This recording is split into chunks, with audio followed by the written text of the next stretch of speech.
por favor, para dar a nossa aula de medicina humanitária. Por favor, uma salva de palmas para acolher o professor Marcelo.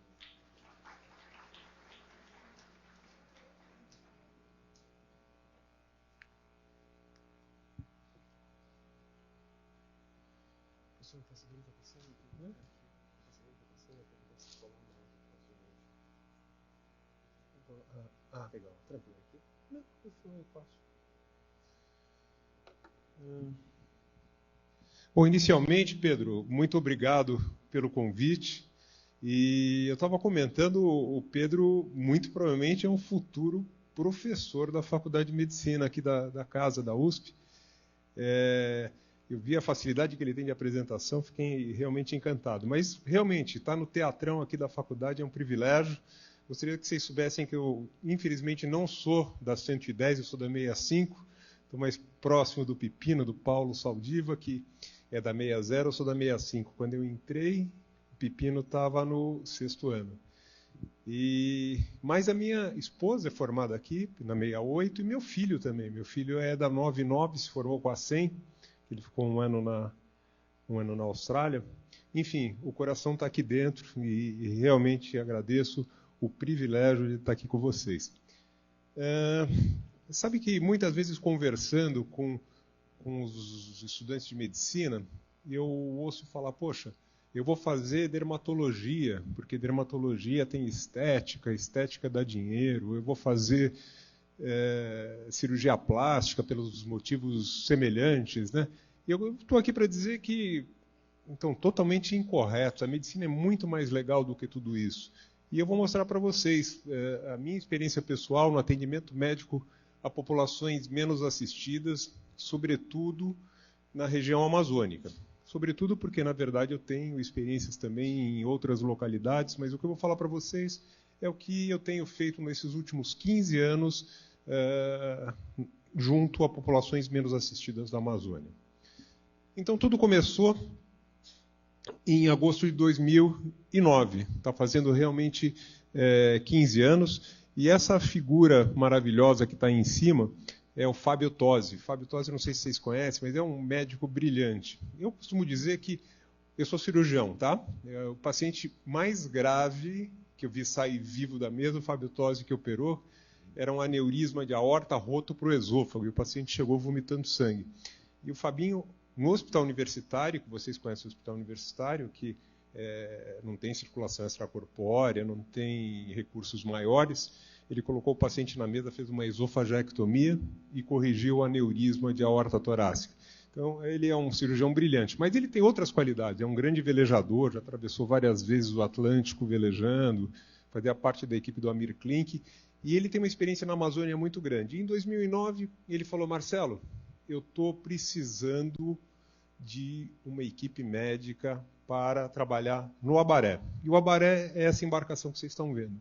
É um barco hospital super bacana, é um barco que o paciente entra a bordo, vocês estão vendo ali uma prancha, né, que é por onde o paciente entra, ele abre um prontuário eletrônico, você atende em consultório e pede os exames que você julgue necessário, pede um hemograma, uma creatinina, enzimas hepáticas, sei lá, um parasitológico de fezes, ele faz a bordo, a gente recebia o resultado desses exames durante a consulta dele, a gente chamava o paciente de volta, medicava o paciente, receitava, e obviamente, onde ele vai comprar a medicação? A gente dava a medicação que tinha a bordo, e ele, enfim, ele chegava com uma queixa e saía com um tratamento. Aquilo foi uma coisa extremamente gratificante para a gente.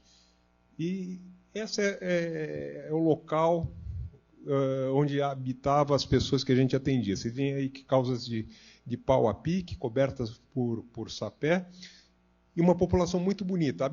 Habitualmente eram populações mestiças, de indígenas, de brancos, enfim, compondo essa figura linda que essa menininha representa. E aqui está o interior do barco. Consultórios médicos, do jeito que vocês imaginam que são consultórios médicos, né? Esse daqui é um colega de turma, o Paulo, e a Bia, a minha esposa, que é dermatologista. Então, a partir daí, vieram algumas outras atividades que realmente foram muito interessantes. Em seguida, o Fábio Tosi mesmo me convidou e falou: poxa, Marcelo, tem uma aldeia indígena, que são os Zoés, tá? Os Zoés, eles, na verdade, eles são considerados índios isolados, e eles foram descobertos no final da década de 80. Assim que os brancos descobriram os Zoés, houve uma alta mortalidade, justamente por conta de infecções virais, enfim, eles eram índios isolados, e naquele momento, era 251 pessoas que compunham essa aldeia indígena. A grande maioria jovens e eu escrevi ali totalmente inseridos no ecossistema da floresta equatorial. O que significa isso? Eles andam nus, caçam com arco e flecha, eles falam tupi-guarani e eles vivem do produto da caça. Então eles são realmente inseridos naquele contexto da floresta, né? Eles habitam aqui essa região, aqui é TI, é terra indígena Zoé. Isso daqui está a sudoeste do estado do Pará e está no município de Óbidos. Óbidos, vocês vão ver daqui a pouquinho, é um município comprido que ele começa no rio Amazonas e ele vai até a fronteira do Suriname. Foi uma logística muito complexa, quer dizer, a gente levou 80 quilos de equipamentos, justamente porque a ideia era tratar de 5 indígenas que tinham cálculos na vesícula sintomáticos. Então a ideia era fazer cirurgia laparoscópica realmente no meio da selva, tá? Então aqui estou eu, o Paulo, que é meu colega de turma que foi junto comigo, e esse daqui, olha só que população bonita. Realmente, eles são muito bem nutridos, eles são muito dóceis, eles receberam a gente de uma maneira maravilhosa. E vocês veem que aqui um monte de crianças. Realmente, 70% da população é jovem. Diferente desse indígena aqui. Esse daqui eu considero a melhor foto que eu já fiz. É um indígena mais velho, vocês veem que ele tem alguma doença, ele tem uma deformidade articular aqui, provavelmente uma artrite, e ele estava ali deitadinho na rede quando ele foi então fotografado. Isso aqui é um casal de Zoés, é um caçador, e o caçador é uma figura muito importante no contexto da sociedade deles, porque obviamente todo mundo depende do produto, do trabalho dele, né? E a forma como eles vivem.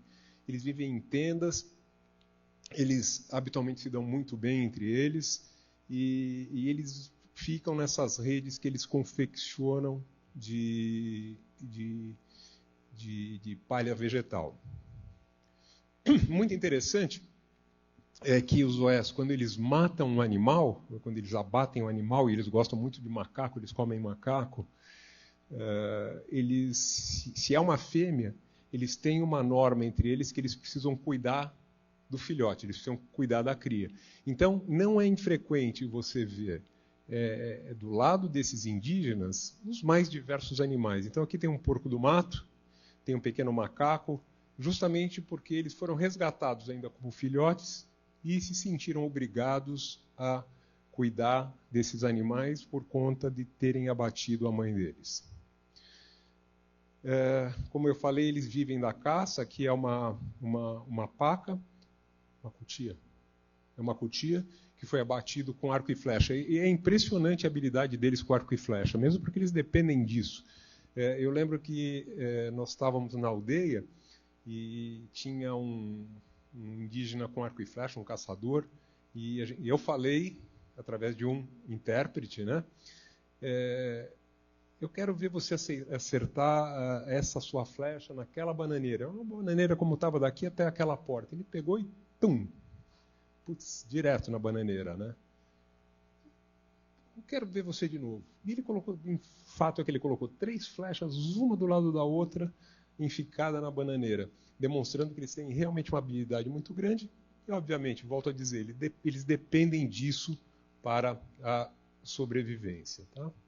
Então, nesse contexto, nessa aldeia, nós montamos esse centro cirúrgico. Você está falando, poxa vida, mas aí eu estou vendo que tem alguma coisa de alvenaria. Tem sim. na aldeia dos Ués, eles têm essa pequena enfermaria, e nessa enfermaria nós montamos esse centro cirúrgico que nós levamos praticamente tudo lá, justamente para ter segurança de que o procedimento ia ser feito da melhor forma possível. Daqui é o Enes, é um anestesista, um grande amigo meu, lá do Sírio-Libanês, e ele foi conosco para fazer as anestesias. E aqui vocês veem, eu estou escovando a mão, e é muito interessante a curiosidade das crianças ali assistindo enquanto eu me lavava e me paramentava para fazer os procedimentos cirúrgicos. Esse ornamento que eles usam no lábio inferior chama-se poturo. Esse poturo é colocado na adolescência e eles passam a vida com esse ornamento. Quer dizer, eles trocam, quer dizer, eles vão ficando um pouquinho maior conforme a pessoa cresce. E aqui ele foi retirado por uma questão de segurança anestésica. Então aqui nós operando, olha aqui, nós estamos fazendo cirurgia por via laparoscópica. Vocês veem aqui que é um equipamento, aqui é um laparoscópio portátil que nos foi emprestado pelo Sírio-Libanês. E com isso nós operamos 5 mulheres indígenas. Aqui já no pós-operatório, essa senhora aqui é uma enfermeira que fala tupi, ela foi muito útil durante o nosso atendimento. E o pós-operatório aqui feito em rede, como vocês estão vendo. Então, daí foi uma experiência muito importante para mim, isso tudo que eu vivi aí nesses dias nos Ués. Mas a partir daí, eu tive algumas experiências junto a uma ONG muito séria, que faz atividades muito interessantes, eles chamam Expedicionários da Saúde, os EDS, tá? Eu participei basicamente de 3 expedições com eles. A primeira foi no rio Arapiuns. E o Arapiuns é um rio maravilhoso, é um afluente do rio Tapajós, junto já à sua foz, quando ele se junta ao Amazonas. E nós fizemos uma expedição cirúrgica no rio Arapiuns. Em seguida foi Cabeça do Cachorro. Cabeça do Cachorro é essa regiãozinha aqui, que realmente, se vocês tiverem um pouquinho de imaginação, parece um cachorro mesmo, né? É uma região onde existe uma confluência de tribos indígenas e elas são dominadas basicamente pelos indígenas tucano. Mas o fato é que são basicamente 20 tribos que coabitam essa região. E nós fomos lá também fazer uma expedição multi-especialidades e, obviamente, eu tive uma atuação em relação à parte cirúrgica. E, por último, Surucucu. Surucucu essa região aqui junto à Venezuela, tá? E aqui estão os índios Yanomamis. Então nós estivemos junto aos índios Yanomamis em 2013. Então, um pouquinho dessas expedições. Os Expedicionários da Saúde, eles realmente são uma ONG muito séria, e eles fazem coisas muito bonitas. Então aí vocês estão vendo o centro cirúrgico de campanha que eles montam. Então eles chegam com uma quantidade enorme de equipamentos e eles montam um verdadeiro centro cirúrgico nesses espaços. Habitualmente, esse centro cirúrgico ele é montado embaixo de alguma cobertura, como vocês estão vendo aqui, justamente para fazer com que o ambiente interno seja um pouquinho mais... uma temperatura um pouquinho mais amena. Se bem que esse centro cirúrgico ele tem aparelhos de ar-condicionado, como vocês estão vendo aqui, que faz com que seja agradável você ficar dentro do centro cirúrgico. Lembrando que é uma região muito quente, né? Então aqui é o interior do centro cirúrgico. Então 2 mesas, né? Aqui nós estamos operando. As cirurgias aqui não eram cirurgias grandes, basicamente cirurgias de hérnia. E hérnia é uma coisa que pode parecer uma coisa de pouca importância, mas essas hérnias para os indígenas tornam-se muito sintomáticos justamente porque eles têm uma atividade física muito grande. E o pós-operatório novamente aqui nesse redário. É muito interessante isso aqui, porque nós estamos habituados num contexto de cidade, ver um pós-operatório numa situação que nos lembra algo como um hospital. E o pós-operatório era em redes. E vocês veem aqui nessa foto ao lado que muitos pacientes estão com óculos escuros, justamente porque nessa expedição teve muita cirurgia oftalmológica. A gente sabe que basicamente essas pessoas que vivem no sol são acometidas basicamente por pterígio e por catarata. E esses pacientes eram tratados da melhor forma possível, com implante de lente intraocular, um trabalho maravilhoso que os expedicionários fazem dentro da oftalmologia. Aqui já são os Yanomamis. Os Yanomamis, diferentemente dos zoés, eles são muito mais agressivos, o contato é mais difícil, eles não se deixam fotografar, na verdade essas fotos não são minhas, eles falam que a pessoa que o fotografa está roubando a alma deles. E eles realmente são agressivos para aqueles que realmente ousam aí desrespeitar essa norma deles, tá? Diferentemente dos zoés, eles têm um problema de nutrição muito séria, ou de desnutrição, né? Eles têm, principalmente porque eles têm uma norma entre eles, que o primeiro a comer é o caçador, porque, enfim, todos dependem do caçador. O segundo a comer são as mulheres que preparam essa comida. O terceiro a comer são os velhos. E, por último, as crianças. O fato é que eles têm uma mortalidade infantil que beira os 10%. E enquanto nós estivemos lá, 2 crianças morreram, basicamente por desnutrição e desidratação, e uma acabou não morrendo porque nós montamos uma UTI e, em última instância, colocamos a criança dentro de um avião da FAB que nos levou lá e levamos essa criança para Boa Vista, onde ela foi internada numa unidade de terapia intensiva. Essa criança acabou sobrevivendo, mas uma mortalidade infantil que realmente é assustadora. E uma coisa muito séria que eles têm lá é isso aí que vocês estão vendo, a tungíase. Tungíase, não sei se vocês lembram, tungíase é o bicho do pé. Só que o bicho do pé, se alguém já viu algum caso, duvido que tenha visto um caso com essa gravidade. E lá é uma coisa absolutamente endêmica, justamente também por conta dos hábitos de vida dele. Eles andam descalços, eles têm animais, eles têm porcos, eles têm cachorros, que estão ali soltos naquele terreno onde eles estão pisando e estão se infestando. E o que a gente fazia com isso? A gente levava o paciente para o centro cirúrgico, fazia um desbridamento, realmente ele ficaria ótimo se não fosse essas reinfestações. Então, na verdade, e para ser sincero, essa expedição aos Yanomamis não foi uma coisa que me trouxe bons fluidos. Na verdade, eu fiquei com a impressão de enxugar gelo. Quer dizer, eu estou tratando isso agora, a gente faz uma anestesia geral, a gente desbrida tudo, o paciente vai cicatrizar isso daí e vai se reinfestar no momento seguinte. Mas, enfim, era o que a gente tinha para oferecer para essa população. Acabando essas atividades junto aos expedicionários da saúde, eu fui convidado, acho que foi em 2013, eu fui convidado para ir para Boston. Tem uma empresa lá chamada Boston Scientific, e eles queriam fazer alguma coisa de prevenção do câncer coloretal no Brasil. E eles sabiam que eu tinha alguma experiência lá na Amazônia e tal, e eles bancaram um trabalho que foi maravilhoso, que é esse projeto, o projeto Belterra, Quem Procura a Cura.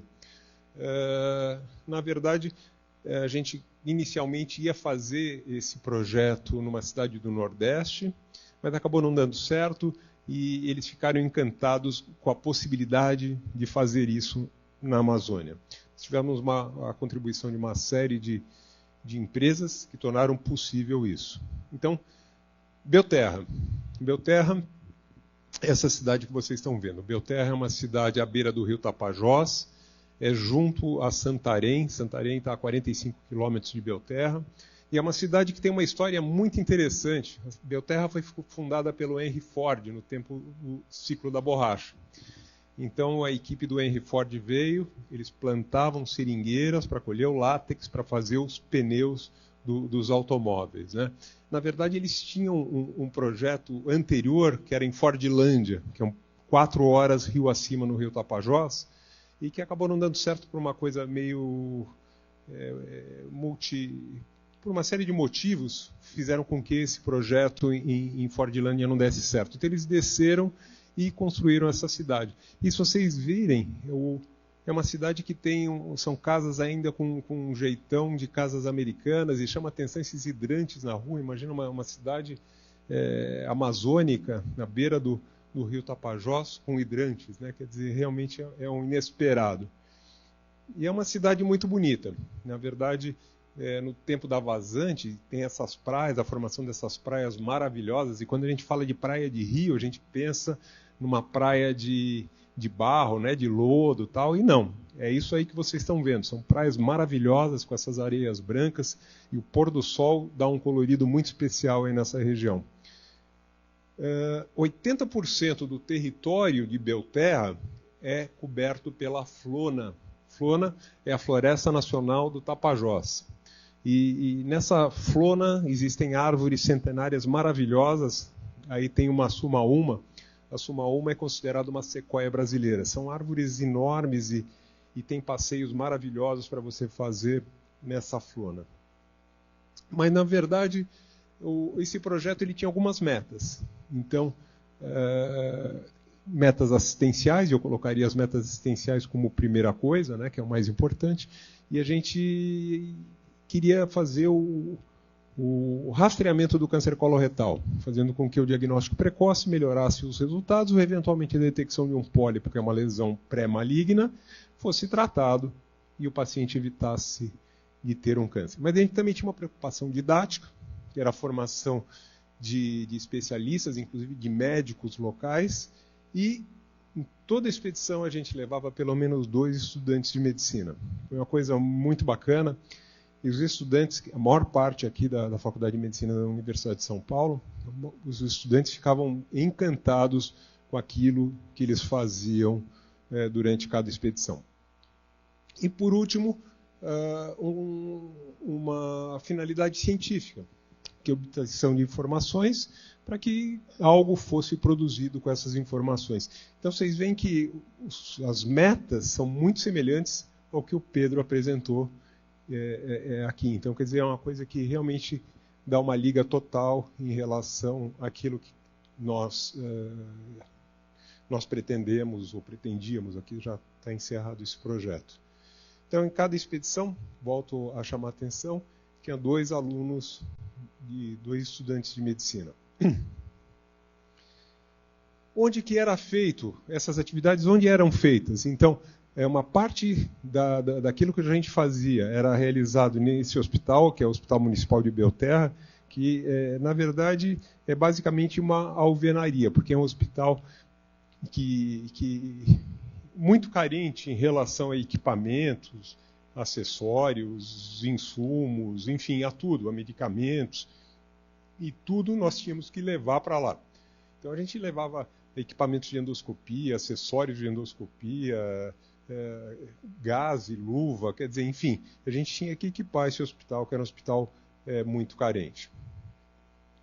E a gente usou também o abaré. Olha que interessante, o abaré que nós comentamos no início da apresentação, está aí o abaré, a gente transformou o abaré numa unidade de endoscopia, de forma que pudéssemos fazer endoscopias digestivas e colonoscopia de forma segura, como nós fazemos em qualquer hospital aqui de São Paulo, de qualquer ponto do Brasil. Então aí, olha só, a equipe médica dentro do abaré, vocês veem que é uma unidade de endoscopia, e se eu não dissesse, provavelmente vocês não saberiam que aí nós estamos dentro vou chamar de um hospital flutuante. Justamente porque a população ela vive ao longo do rio. E é muito difícil esse deslocamento das pessoas para saírem dos seus povoados e irem até o centro de Belterra, justamente porque tem o contexto do preparo do intestino e uma série de dificuldades, fazendo com que nós levarmos a unidade de endoscopia a eles é mais fácil do que trazer essas pessoas para o centro urbano de Belterra. Então, nós fizemos esse trabalho de 2014 e 2017, nós fizemos 19 expedições, nós tivemos mais de 2.000 pessoas atendidas, e significa que é cerca de 4.000 exames, tendo em vista que cada pessoa era submetida a endoscopia digestiva alta e colonoscopia também. Agora, o que chama atenção realmente é o índice de adesão. Você vai falar, poxa vida, é um índice de adesão de 96%. Se a gente for à literatura e pegar trabalhos semelhantes a esse, projetos semelhantes, a adesão chega em torno de 45%, 50%. E nós conseguimos esse alto índice de adesão por conta de um trabalho de marketing, de divulgação dos agentes comunitários de saúde que explicavam para as pessoas a validade, a necessidade, a importância de se fazer esses exames e, sobretudo, da oportunidade, porque eles absolutamente não têm disponibilidade de fazer procedimentos como esse numa situação normal. Nós tivemos 51 médicos de 11 estados que participaram e 34 acadêmicos participaram dessas 19 expedições. Isso tudo gerou alguns frutos. Nós ganhamos alguns prêmios, tivemos a oportunidade de apresentar isso daí no Congresso Americano, no DDW, mas isso daí também virou teses de mestrado, doutorado. Tivemos uma publicação na Endoscopy, que é a maior revista europeia da especialidade, e acabou virando minha tese de livre docência junto a essa faculdade. Bom, acabado isso, um olhou para o outro e falou, e agora, o que nós vamos fazer? Então, a partir daí, nós vislumbramos a possibilidade de a gente criar uma ONG.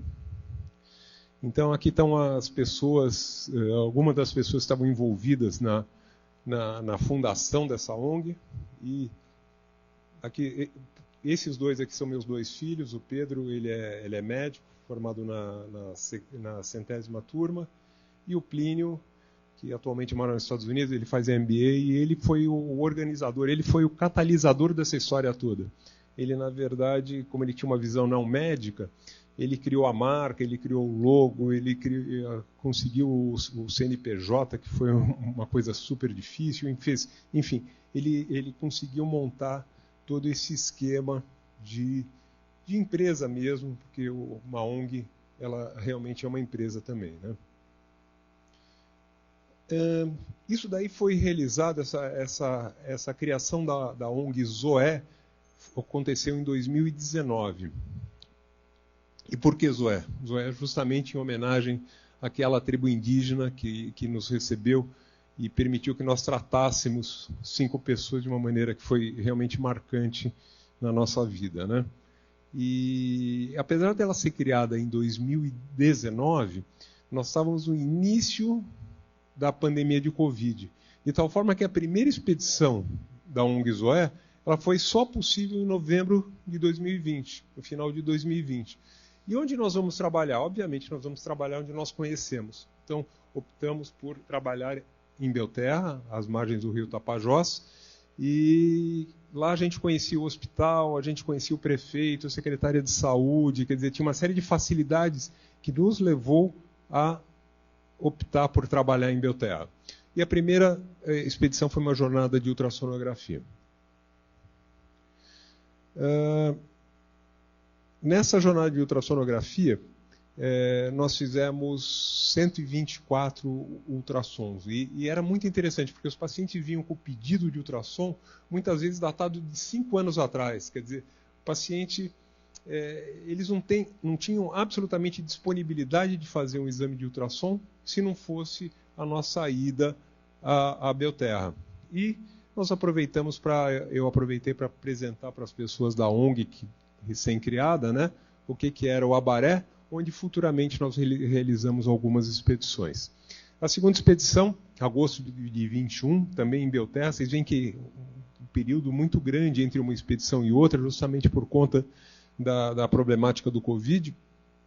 E nessa expedição nós fizemos tratamento de varizes através da injeção de polidocanol. Então aí está o Walter, que está fazendo ali, ele é cirurgião vascular. Isso daí foi feito no Hospital Municipal de Belterra e mais de 100 pacientes foram tratados de varizes. Foi uma coisa bem impactante, justamente porque varizes, ela deixa de ser uma coisa simplesmente estética, mas tem uma situação funcional. As pessoas são muito sintomáticas, pernas pesadas, dificuldade de locomoção, sangramento, úlceras. E mais de 100 pacientes foram tratadas nessa segunda expedição. E, concomitantemente, houve uma expedição também que foi realizada no Abaré, onde 120 exames foram, então, executados. Vocês veem que o ultrassom acabou sendo uma coisa muito importante aí no atendimento dessas pessoas. Nessa expedição também nós fizemos uma coisa muito interessante, interessante e importante, nós fizemos uma reunião com a reitora da Universidade Federal do Oeste do Pará, justamente fazendo uma parceria, porque o Abaré é uma detenção atual da Universidade Federal do Oeste do Pará. E nós fomos para uma pequena cidade chamada Aveiro, que é 4 horas rio acima. Fordlândia faz parte de Aveiro, do município de Aveiro, e lá nós fomos recebidos pelo prefeito, enfim, e nos preparamos também para a terceira expedição. A terceira expedição, a gente queria fazer uma expedição cirúrgica, então nós estávamos trabalhando na montagem do centro cirúrgico. E aí está a terceira expedição já com o centro cirúrgico montado. Eu gosto muito dessa foto, porque eu vi como isso era antes da gente montar o centro cirúrgico. Realmente era um espaço, simplesmente, um espaço de alvenaria, e nós conseguimos fazer esse espaço virar um centro cirúrgico. E atualmente nós temos 2 salas cirúrgicas e uma sala de pequena cirurgia, que, diga-se de passagem, elas só funcionam quando nós estamos lá. Então, a gente procura fazer expedições frequentes à Belterra, justamente para desafogar o SUS, que realmente não dá conta de atender todas essas pessoas. Terceira expedição, então nós fizemos hérnias inguinais, operamos 45 pacientes, fizemos endoscopias digestivas e fizemos colonoscopias também.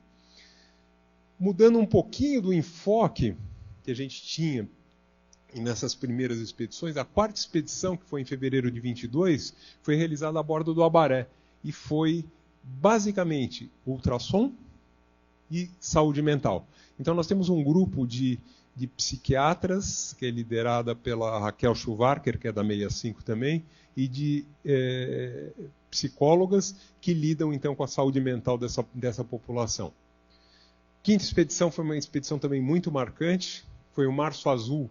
O Março Azul é o mês dedicado à prevenção do câncer coloretal. E nós levamos um grupo muito interessante aqui de médicos, entre eles está aqui, não sei se dá para ver, o Drauzio Varela, que é um amigo meu, médico aqui da casa, e ele participou dessa expedição Março Azul. Realmente foi uma expedição muito gratificante, porque tivemos conosco não só a ONG Zoé, mas a Sociedade Brasileira de Endoscopia Digestiva e a Sociedade Brasileira de Coloproctologia. E nessa 5ª expedição, eu tive o privilégio de encontrar esse senhor, que é o Francisco, e eu havia, durante aquelas expedições que nós fizemos no Quem Procura Cura, eu fiz um diagnóstico dele de uma neoplasia, de um câncer de sigmoide. Ele foi operado no Hospital Regional de Belterra, Hospital Regional de Santarém, e ele está muito bem. Quer dizer, um diagnóstico de 5 anos, pegou numa fase boa, justamente porque quando você faz o rastreamento, você diagnostica lesões numa fase mais precoce, onde o tratamento tem uma maior possibilidade de cura. Bom, a partir daí foram uma série de especialidades: clínica médica, cirurgia, endoscopia, ultrassom, dermato, gineco, pediatria, infecto, saúde mental, anestesia, tratamento de varizes, na verdade cirurgia vascular, né? Que foram realizadas. Então foram uma série de expedições, e a nossa última expedição foi a 25ª expedição. A 25ª expedição foi agora em março, foi uma expedição muito grande que nós fizemos numa cidade chamada Óbidos. E em conjunto com a Sociedade Brasileira de Endoscopia Digestiva, a Federação Brasileira de Gastro e a Sociedade Brasileira de Coloproctologia. Então, isso aqui é a cidade de Óbidos, o município de Óbidos, onde eu comentei que os Zoés estão inseridos. É um município muito grande. Olha só, ele é um município comprido, que ele começa aqui nas margens do Rio Amazonas e ele se estende até Suriname. Então tudo isso aqui é Óbidos. É uma cidade histórica, é uma cidade muito bonita, e o acesso é difícil, justamente porque você, para chegar em Óbidos, você tem que pegar um barco, ou você vai de um barco grande, tipo um ferry boat, que ele demora cerca de 6, 7 horas para chegar, ou você pega uma lancha rápida e em cerca de 3 horas você chega em Óbidos. A população de Óbidos é de cerca de 50 mil habitantes, e a população-alvo, quer dizer, a gente estava fazendo rastreamento, a gente pegou a população entre 50 e 70 anos, que é o que se preconiza na maior parte das vezes mundialmente falando, fazer rastreamento, para fazer prevenção, 7.000 pessoas. Quer dizer, era um desafio muito grande de a gente fazer esse rastreamento. E fizemos o nosso trabalho na Santa Casa de Óbidos, que é uma Santa Casa também, obviamente, vocês podem imaginar, totalmente limitada, mas nós equipamos a Santa Casa com sets de endoscopia, nós levamos 6 sets de endoscopia, uma série de tubos de endoscopia, e nós usamos também essa embarcação. Isso aqui é um verdadeiro hospital flutuante, tá? É o barco Hospital Papa Francisco. É um hospital que ele é gerido pelos freis franciscanos. A sede deles é em Jaci, numa cidade aqui do estado de São Paulo, junto a Rio Preto. E esse hospital, olha só que interessante o interior desse hospital. Ele tem centro cirúrgico, ele tem a sala de recuperação, ele tem consultórios médicos, sala de oftalmologia, de ultrassom, de mamografia. Realmente é um verdadeiro hospital flutuante. Foi muito interessante poder trabalhar no Papa Francisco. Então, durante essa 25ª expedição, nós fizemos 4.000 testes para sangue oculto nas fezes, é o FIT, que é o Fecal Immunotest, que detecta sangue através de um estudo imunoquímico. E os casos positivos eram encaminhados à colonoscopia. Nós fizemos 370 colonoscopias só nessa expedição, um número que realmente eu não estava acreditando que a gente conseguisse dar conta disso. Nós não temos os resultados ainda, que estão sendo feitos em Brasília, mas o que dá para dizer é que no primeiro dia de exames nós fizemos diagnóstico de 2 pacientes com câncer coloretal. Então, só esse primeiro dia, eu comentei com o pessoal de lá, já valeu a pena.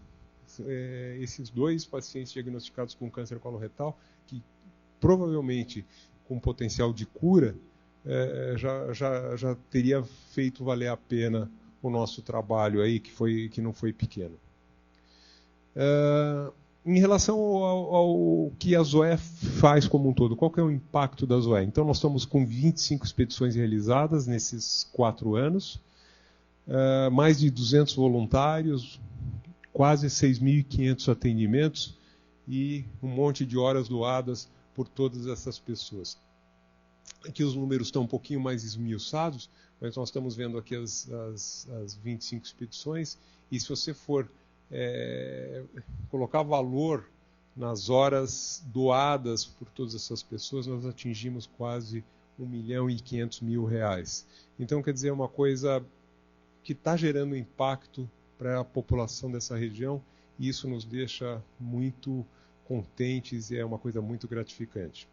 A 26ª expedição, ela será de 21 a 30 de junho, vai ser no Hospital Municipal de Belterra, e nós vamos fazer uma expedição muito grande. Pretendemos fazer uma expedição muito grande. Nós estamos ainda correndo atrás de patrocínio, de doações.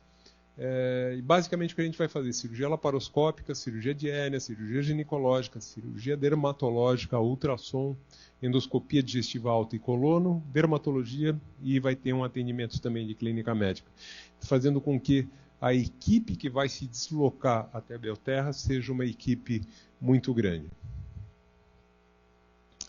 Enfim, eu termino aqui convidando vocês para conhecer um pouquinho mais a nossa ONG Zoé.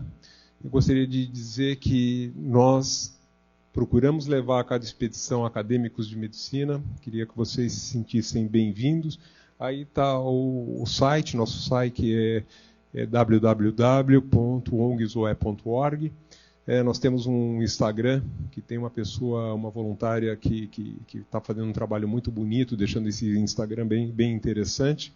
E, obviamente, se vocês souberem de alguém que se interesse em participar, em fazer doações, eu deixo aí as coordenadas da nossa forma de receber essas doações, o nosso Pix. Eu super agradeço, Pedro, e realmente foi um privilégio estar aqui.